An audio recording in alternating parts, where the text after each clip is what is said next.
लिखेगा कि यह मकान बिकाऊ है तो हम कहां रहेंगे। 2-2 लाख ब्राह्मणों के जनेऊ तोड़ दिए गए, तब जाकर के धर्म बचा। ये जो आज प्राउड के साथ जय भीम और जय मीम के नारे लगा रहे हैं, इनको पता होना चाहिए मोहम्मद गौरी और अकबर के गोलियां तलवारें हमारे बाप दादाओं ने सीने में झेली, तब ये पीछे जिंदा रहे, तब ये पीछे जिंदा रहे। हमारी आबादी कम है, तुम बताते हो कि तुम 15% हो, तुम ही नहीं कर पाओगे। हमारी आबादी हिजड़ों की तरह ताली बजाकर नहीं खत्म हुई है, मर्दों की तरह देश और धर्म के लिए लड़कर खत्म हुई है। 12-12 साल के राजपूत लड़के, उनकी माताएं इसे तिलक लगा देती थी और युद्ध क्षेत्र में भेज देती थी, और जो बहनें होती थी वो जौहर कर लेती थी। यहाँ जनेऊ तोड़ दिए जाते थे, तब धर्म बचा है। मंगल पांडे, भगत सिंह शादी विवाह नहीं किए और देश के लिए लड़ गए, तब ये आजाद है। जिसको आज आप अपने आप को मूल निवासी बता रहे हो ना, एक भी मूल निवासी नहीं खड़ा था देश की आजादी के लिए और धर्म की आजादी के लिए। जिनको यह लगता है कि यहां के बाभन ठाकुर इनका शोषण कर रहे हैं, वो एक बार नजर पाकिस्तान पर डाले, जहां ये 23% थे और 1.9% बचे हैं। इनको पता चल जाएगा कि इनका शोषण किसने किया है। हमारे बाप दादाओं ने 565 रियासतें दी, तब इनको प्रधानमंत्री आवास के तहत जो योजना मिला, तब घर बनवाने के लिए जमीन हो पाया है। ये हमारे बाप दादाओं की देन है। हमारे बाप दादाओं की देन है कि यूनिवर्सिटी बनी है। हमारे बाप दादाओं की देन है कि प्लेटफार्म बने हैं। हमारे बाप दादाओं की देन है कि अनुसंधान केंद्र बने हैं। क्या मिला हमको? नहीं चाहिए आरक्षण की भी, ले जाओ तुम।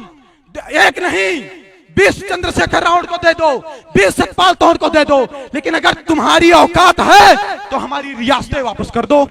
तुम्हारी औकात है तो हमारी रियासतें, हमारे धन वापस कर दो। नहीं कर पाओगे, कंगाल हो जाओगे, क्योंकि पूरा का पूरा भारत हमारी रियासतों पर टिका है। हमने अपना सब कुछ छोड़कर अखंड भारत का सपना देखा था।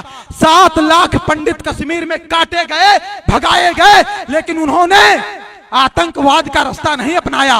उन्होंने ट्रेन नहीं फूकी, उन्होंने घर नहीं जलाए, उन्होंने बस नहीं जलाए। क्यों? क्योंकि इस देश से सबसे ज्यादा प्रेम है तो हम राष्ट्रवादियों को है। हमारा डीएनए टेस्ट करवा लो, हमारा डीएनए टेस्ट करवा लो।